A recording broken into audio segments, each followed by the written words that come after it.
John had always preferred to keep a low profile, and his life reflected that choice. He walked into the quiet restaurant with his loyal dog, Max, by his side. Max, a golden retriever with a heart as pure as gold, trotted along, his tail wagging with excitement. John's calm presence filled the room as people glanced at him, sensing the serenity that radiated from him. The two of them, man and dog, seemed like a single entity, inseparable and unbothered by the world around them. The restaurant was simple, just the way John liked it. It was a haven, away from the noise of the city. The small place, tucked away, on a peaceful street corner, was far from flashy, but it held a special charm. John's eyes scanned the space, greeting the staff with a subtle nod, while Max wandered, sniffing around for any scraps or potential mischief. As John sat at his usual table, Max lay beside him, his soft golden fur brushing against John's legs. People around them barely noticed the two, absorbed in their own conversations and meals. But there was something about John, his stillness, his silence, that made others instinctively feel a sense of respect. He was no ordinary man, and though he never spoke much, his presence was enough to convey that he was not someone you should cross. That afternoon, the tranquility of the restaurant was disrupted by the arrival of a police officer. The man had a proud, almost smug air about him. He carried himself with the arrogance of someone who believed his uniform gave him the right to command respect. His boots clacked on the wooden floor as he approached the counter, eyes scanning the room. John remained silent, as always. His piercing gaze, however, never left the officer. It wasn't a stare filled with hostility, but one of calm assurance. A silent reminder that some people were not to be provoked. Max, sensing the subtle shift in the air, lifted his head and watched the officer carefully, his ears perked up. He was John's silent protector, as much a guardian as a companion. The officer, oblivious to the quiet storm brewing, made his way to the counter, not once acknowledging John or Max. The tension in the air thickened. People around the room shifted, uncomfortably, sensing that something was about to unfold. John's silence was not weakness. It was a signal, a warning that those who underestimated him would soon regret it. The officer, however, continued with his business, too focused on his own presence to notice the growing unease in the room. John took a deep breath, his eyes still fixed on the officer. Max, ever the loyal friend, remained calm by John's side, his golden fur gleaming in the soft light of the restaurant. There was an unspoken understanding between the two of them. Max was ready, as always, to stand by John's side should things take a turn. As the officer placed his order, John stood up slowly, his movements deliberate and controlled. The room held its breath, waiting for the storm to break. Max rose to his feet, matching John's energy perfectly, ready for whatever was to come. In that moment, it was clear that John and Max were a team, a force that no one should ever test. Their bond was unspoken, yet stronger than any words could convey. And for anyone who crossed their path, the consequences would be anything but calm. John settled into his chair near the window, the soft light of the afternoon filtering through. He placed a small bowl of water on the floor for Max, his loyal golden retriever. Gently, he stroked Max's head in that familiar, calming way, something that had become second nature over the years. "Sit tight, Max," he murmured softly, but with an undeniable authority that made it clear Max understood without question. Max, as always, responded with perfect obedience. He lay down under the table, his tail wagging just enough to show his contentment. The bond between John and Max was unspoken, yet unbreakable. John ordered his usual, a steak and a black coffee, and while he waited, he allowed himself a moment to relax. His gaze drifted to the view outside, the gentle swaying of the trees, the quiet rhythm of people walking by, and the laughter of children that drifted through the air. Max raised his head occasionally, his round eyes meeting John's, as if to say that he too was enjoying this peaceful day. The calmness of the scene wrapped around them both, a cocoon of tranquility that was interrupted all too soon. The door of the restaurant swung open, breaking the silence with a loud creak. Heavy footsteps followed, and the whispers of the other diners filled the air. John didn't look up at first, but Max's ears perked up, sensing the change. The new arrival was a tall policeman, his uniform sharp, and his posture even sharper. His name was Brad, and he was known for his arrogance, his need to assert his power wherever he went. Brad walked into the restaurant with a smirk, making no effort to hide his sense of superiority. His eyes swept the room as if daring anyone to challenge him. His police uniform and gun were tools of intimidation, and he used them to their fullest. The other diners couldn't help but glance his way, and Brad soaked in their attention like a man who knew he commanded it. "Where's the best table?" Brad barked loudly, his tone demanding respect. The young waitress, clearly flustered by his presence, quickly led him to a table next to John's. As she passed, Brad's eyes lingered on John for a moment, sizing him up. But John remained as he always did, quiet and composed. He took another sip of his coffee, unfazed by Brad's gaze. The policeman's presence seemed to have no effect on him. Brad finally sat down, his posture stiff and almost uncomfortable as he adjusted himself on the chair.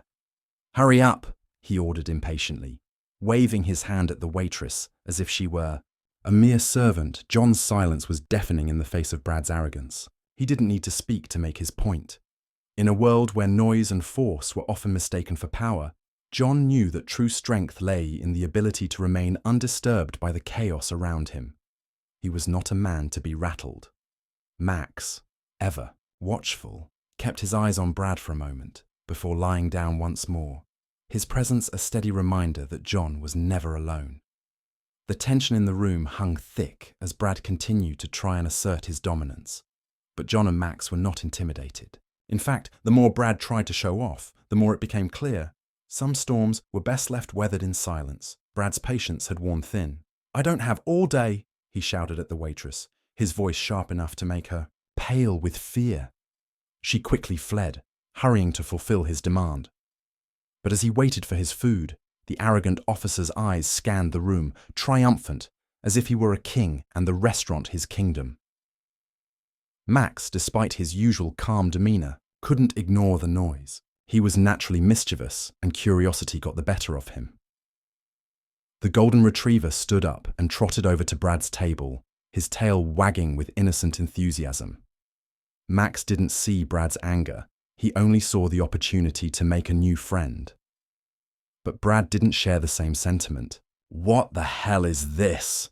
he growled, his irritation flaring as Max approached. The dog tilted his head, eyes sparkling with curiosity, clearly wanting to play. But Brad was not amused. In fact, he was offended that a dog dared to approach him. John's eyes lifted slowly from his coffee cup, his expression soft but filled with a quiet warning. "Max, come back here," he said calmly, his voice low but firm. Max, ever obedient, was just about to turn around when Brad, in a fit of frustration, raised his leg and kicked the dog hard. Max let out a yelp of pain, a sound that made everyone in the room tense up. He quickly scrambled back toward John, seeking refuge under his table, nudging his head against John's leg as if to say, "Please protect me." The restaurant fell into an eerie silence. Every eye in the room was on Brad, but no one dared to speak up. The energy shifted from a quiet afternoon to something far more charged, filled with unspoken disapproval. Brad's action was beyond distasteful, and everyone could feel the tension growing in the air. John's expression remained calm as he bent down to check on Max. His fingers gently stroked the dog's fur, soothing him as he let out a soft sigh. After a moment, John raised his head, his eyes now cold and unwavering, fixed on Brad. "Officer, you shouldn't have done that," John said, his voice calm but carrying a weight that made everyone around him pause. Brad let out a mocking laugh, arrogant and dismissive. "Oh, who do you think you are, huh? Teaching me a lesson?" he sneered, standing up from his seat and walking over to John's table. The entire room seemed to hold its breath, uncertain of what would happen next. The tension was palpable and no one dared to intervene. John, however, remained unmoved. His eyes followed Brad's every step, his posture unshaken. He didn't respond right away. His calm demeanor only served to enrage Brad further. John picked up his coffee cup, took a sip, and placed it back on the table with deliberate slowness. His silence only fueled Brad's growing fury. Brad stepped closer, his fists clenched, and slammed one down onto John's table. The plates and glasses rattled with the force. "Listen, old man, I'm not the one you want to mess with. Do you know who I am?" His voice grew louder, aimed at drowning out the hushed gasps of the diners who were holding their breath. John didn't flinch. His gaze met Brad's with a calmness that seemed almost otherworldly. It was as if John wasn't just watching Brad. The room itself seemed to shrink under John's steady presence. There was something about him that felt untouchable, like the eye of a storm.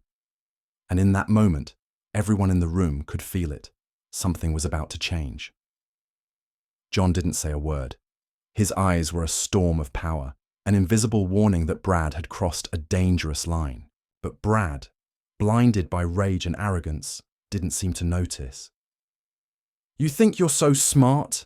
Brad continued to yell, his voice dripping with sarcasm. "Sitting here with your dog and lecturing me. Let me teach you a lesson in respect, for authority." His words were a roar, but John remained completely silent, his eyes unwavering as they locked onto Brad's. It wasn't a challenge. It wasn't an invitation.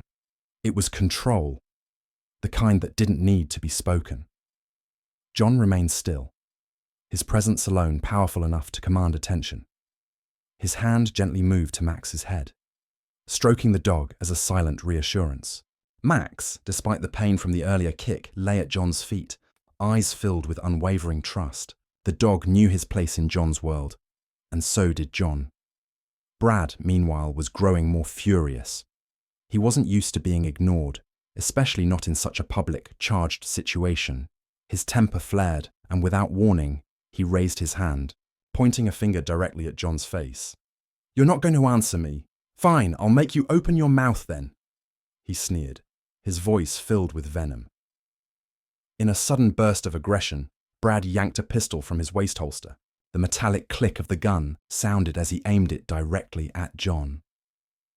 The entire restaurant gasped in terror, the air thick with fear. Diners scrambled under tables, cowered behind chairs, each one terrified of what might come next. The room was so still, it was suffocating. Brad's voice broke through the silence, a menacing growl.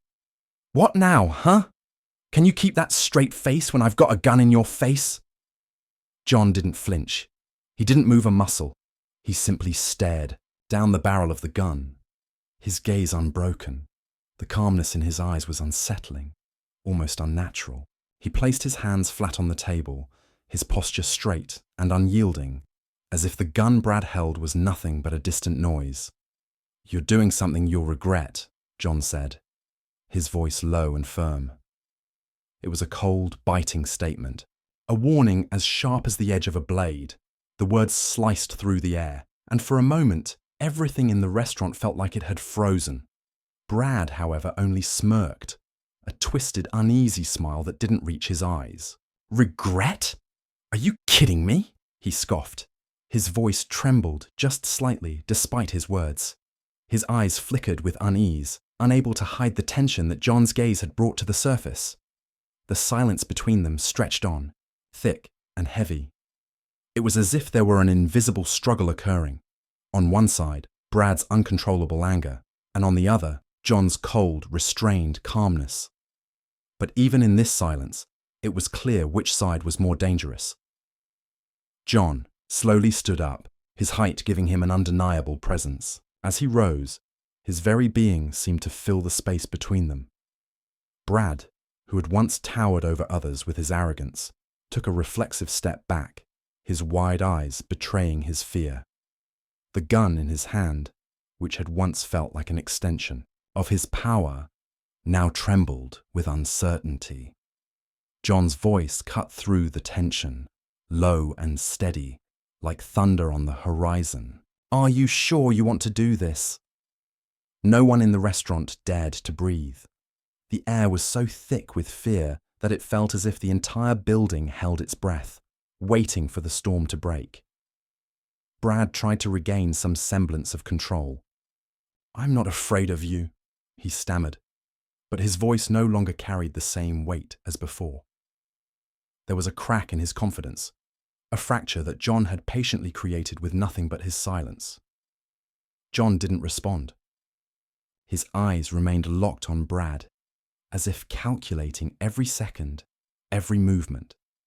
With deliberate slowness, John reached out, his hand extending towards Brad's trembling wrist. It was a measured, almost predatory movement, a perfect blend of patience and precision. Then, in the blink of an eye, it happened. John moved with lightning speed, his hand snapping forward to grab Brad's wrist. With a sudden twist, John disarmed him, swift, practiced, and without hesitation. The gun fell to the ground with a loud clink, but John's grip on Brad's wrist didn't loosen. He held him in place, his presence now commanding, unshakable. The restaurant was still silent, everyone watching in stunned disbelief as John controlled the situation with an ease that was both terrifying and awe-inspiring. Brad, unable to break free, stood there, a mix of anger, fear, and confusion on his face. John didn't speak. His eyes were still cold, still in control.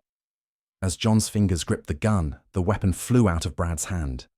The shock on Brad's face was evident, his once confident stance now faltering. The gun clattered onto the table, but before it could even make contact with the wood, John's hand shot out with surprising speed, snatching it up with expert precision. The movement was so fluid, so practiced, that it left everyone in the room stunned. In a matter of seconds, the diners witnessed an unbelievable sight. John, with the same calm demeanor that had taken over the entire confrontation, swiftly disassembled the gun.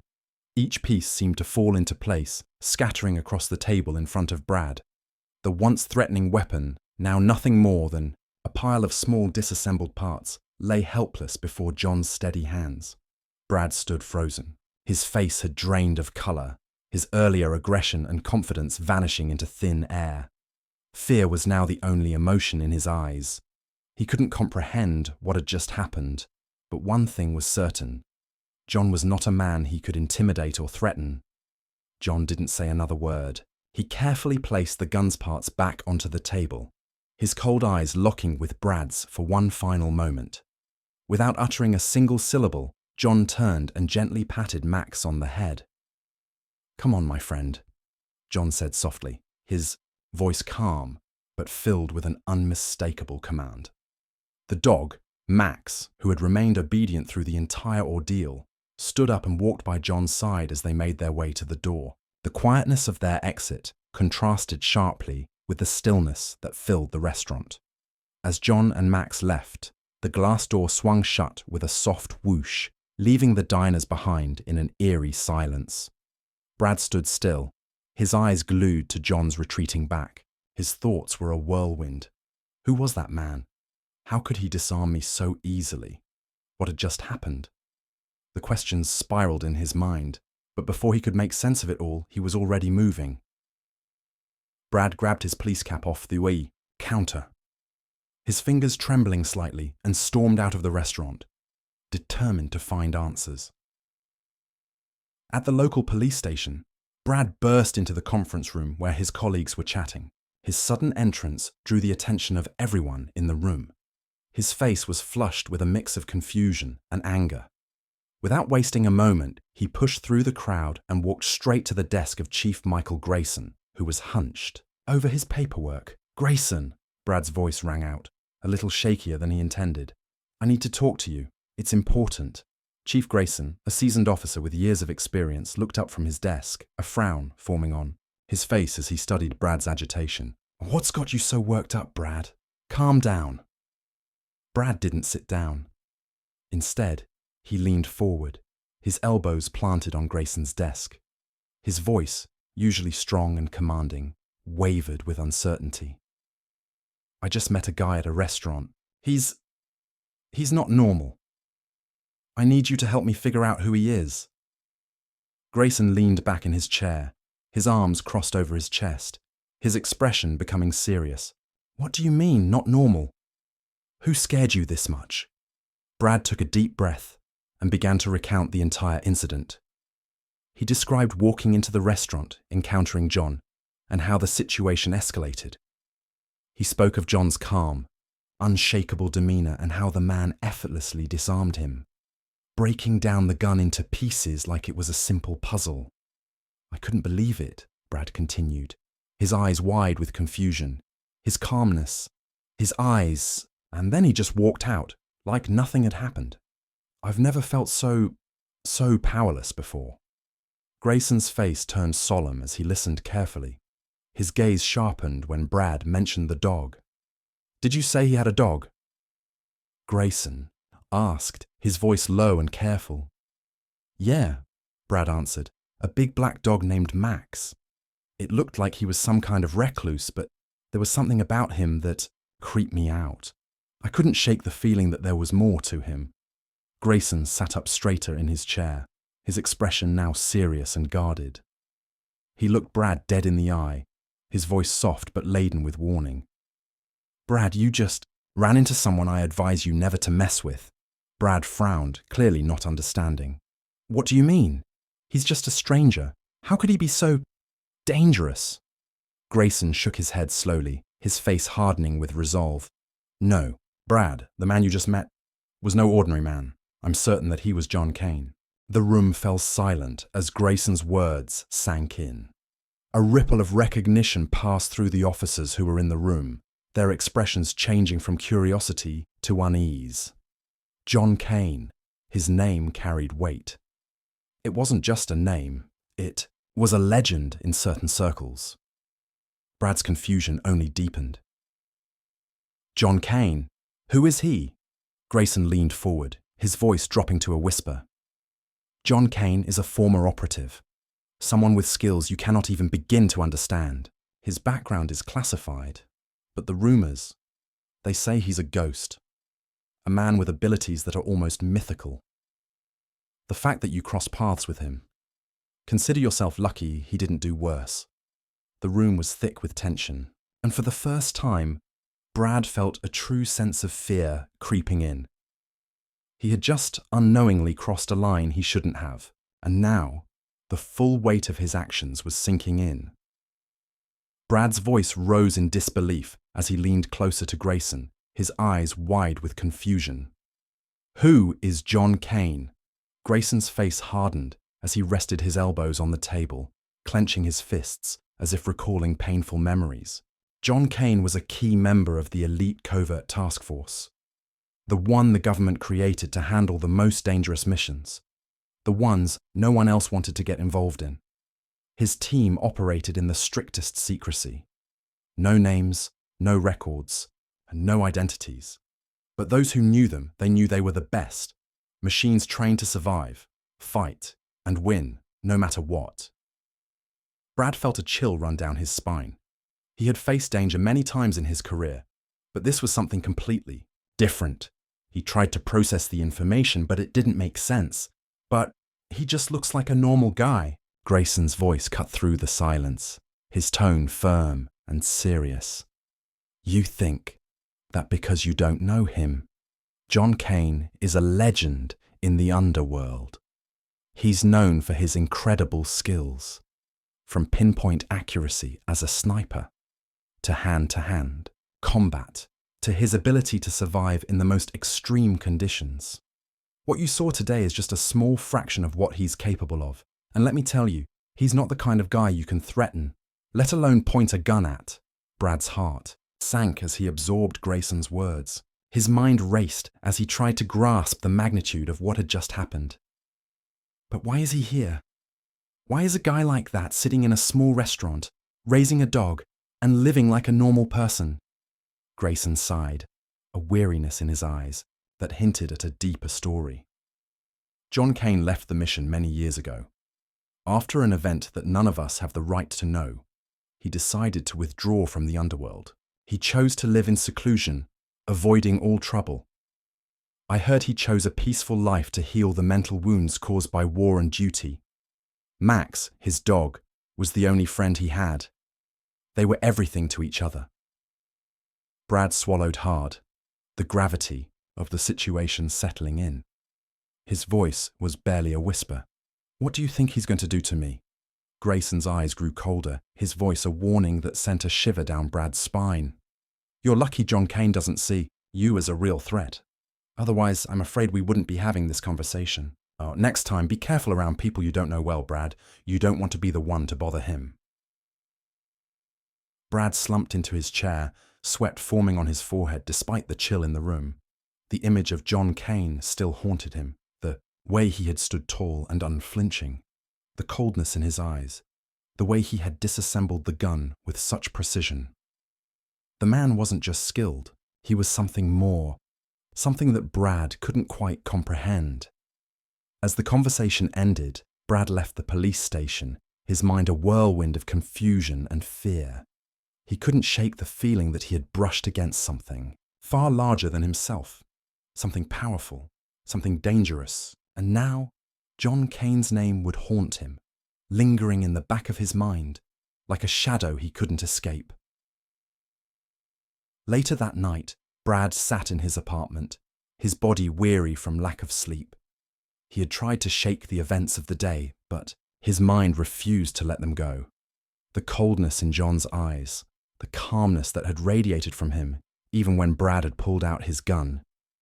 It was all too much. The man had disassembled the weapon with ease, leaving Brad feeling small and powerless. He couldn't stop thinking about it. The more he replayed the moment in his head, the more questions arose. What the hell is he? Brad whispered to himself in the darkness of his apartment, his voice trembling. He stared at the ceiling, the images of John Kane filling his thoughts. The memories felt like a slow-motion replay, each detail etched into his mind. John's presence had been suffocating, his control over the situation absolute. Dawn broke, a pale light filtering through the windows. Brad remained sitting in his living room chair, his eyes heavy from exhaustion but wide open, filled with the confusion and dread of the unknown. The questions swirled in his mind. Who was John Kane? Why did he live like this? What did he want? And most importantly, what would happen if he ever crossed paths with him again?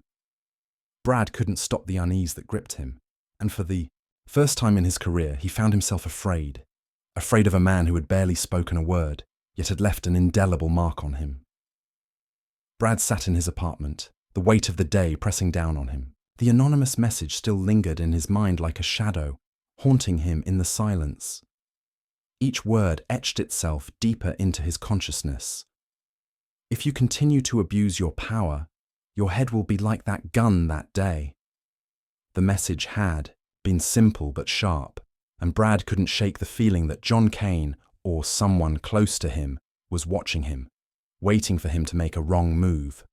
The image of the gun disassembled on the table flashed in his mind again.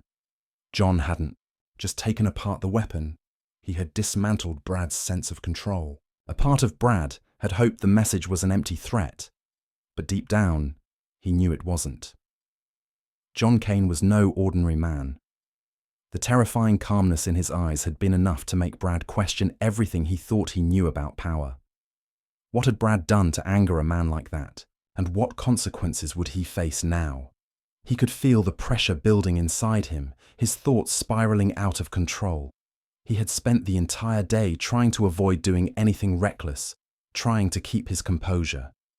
His usual arrogance and domineering presence had been replaced by a heavy unease, as though he were being constantly watched. Brad had gone through his day like a shadow of his former self. When he had driven to the police station, he hadn't mentioned the message to anyone. The weight of the warning pressed on him too strongly. He couldn't risk anyone else knowing how shaken he was.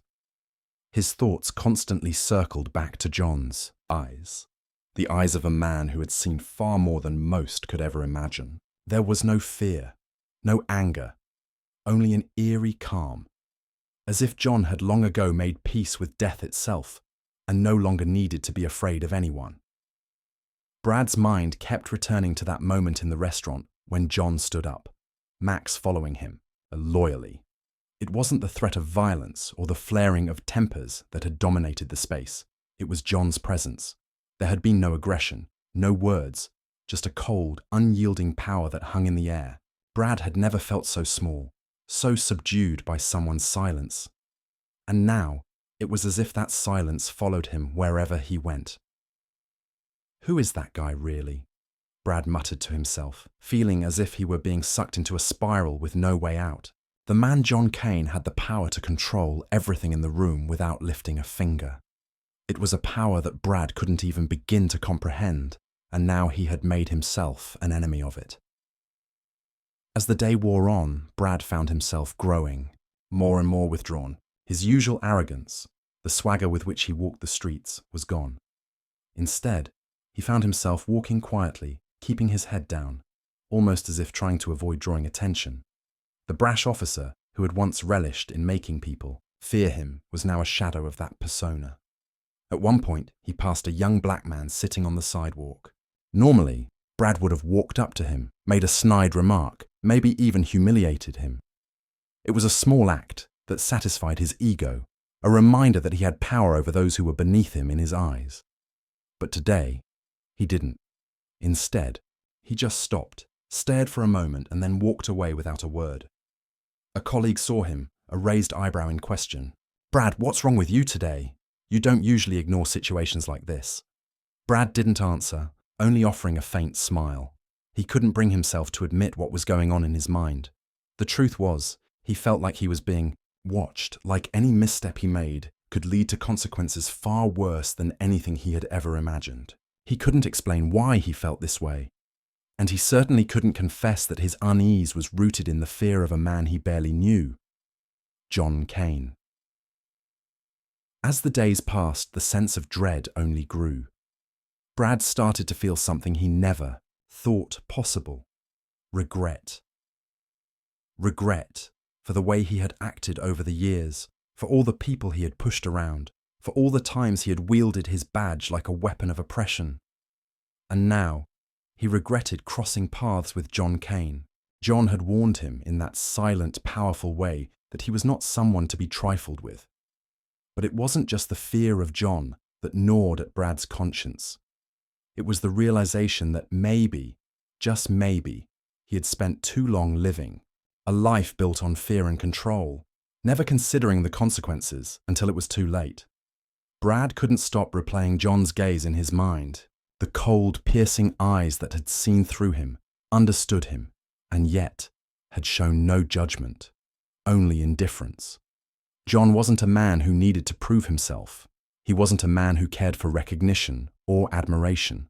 All John cared about was the silence, the peace, the calm that came with having nothing left to prove. As Brad sat in his apartment that night, the weight of the past few days pressed on him. He knew he couldn't keep living this way, couldn't keep pretending that everything would always fall into his hands, and he knew, deep down, that the encounter with John Kane had changed him in a way he couldn't yet fully understand. The darkness outside his window mirrored the darkness in his heart, a place where doubt, fear, and regret now lived side by side. And as he sat there in that quiet room, Brad couldn't shake the feeling that his life had just taken a turn from which there was no going back. Brad sat in the quiet of his living room, the weight of his thoughts heavy in the silence. The realization had finally hit him. He had abused his power for far too long. His badge had been his shield, his ticket to a sense of superiority, and he had used it to push around those he deemed weaker than him. But now, with the sting of John Kane's warning still fresh in his mind, Brad could no longer ignore the truth. For the first time, he asked himself the question he had been avoiding for so long. What kind of person have I become? The memories flooded back. The times he had yelled at civilians for not complying fast enough. The times he had belittled people just to feel in control. The times he had leaned on his badge like a crutch to justify his actions. They were all there, replaying in his mind, like a documentary of his mistakes, a parade of sins that had gone unchecked for years. As night fell, the shadows in his apartment seemed to grow longer, darker. He felt as though someone was watching him, just out of sight. It was an eerie sensation, one that made him look over his shoulder more than once.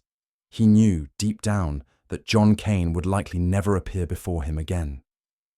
The man had made his point clear in the restaurant with his silence, his calm, and his warning. John's presence was a lesson Brad could never forget.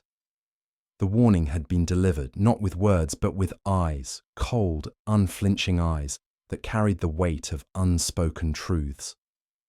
John had reminded Brad that there was always someone stronger, someone who could see through the arrogance and the bullying. The lesson was simple. Abusing power is never right. Brad sighed deeply, leaning back into his chair. The realization had shaken him to his core. The path he had walked, the mistakes he had made, he couldn't change them, but he could change the way he moved forward. For the first time in a long while, he felt the weight of his own responsibility. From today on, I have to change, Brad said softly to himself, almost as if testing the words. It wasn't a promise he could easily keep, but it was a first step. He didn't know if he could ever fully atone for the wrongs he had committed. The scars he had left on others would likely never heal completely, but he knew this. If he continued to live the way he had, there would be more people like John Kane crossing his path, reminding him in the harshest way possible that his actions had consequences. And the next time, he might not be as lucky. The room felt quieter as Brad let the thought settle in. There were no easy solutions, no quick fixes to undo the damage, but for the first time in his life, he felt the weight of accountability pressing down on him. It wasn't just the fear of John Kane, though that still lingered in the back of his mind. It was the fear of becoming someone he despised. And that fear had to be the catalyst for change. Thank you for taking the time to listen to the whole story. A voice echoed in his thoughts, almost as if it were someone else speaking. If you liked this content, don't forget to click like, share it with friends and family, and especially subscribe to the channel so you don't miss the next meaningful lesson. Brad closed his eyes, letting the words settle deep within him. The road ahead wouldn't be easy, but at least now he had a direction. The quiet night seemed to hold a promise, even if it was just the beginning of his journey. The silent storm inside him was far from over.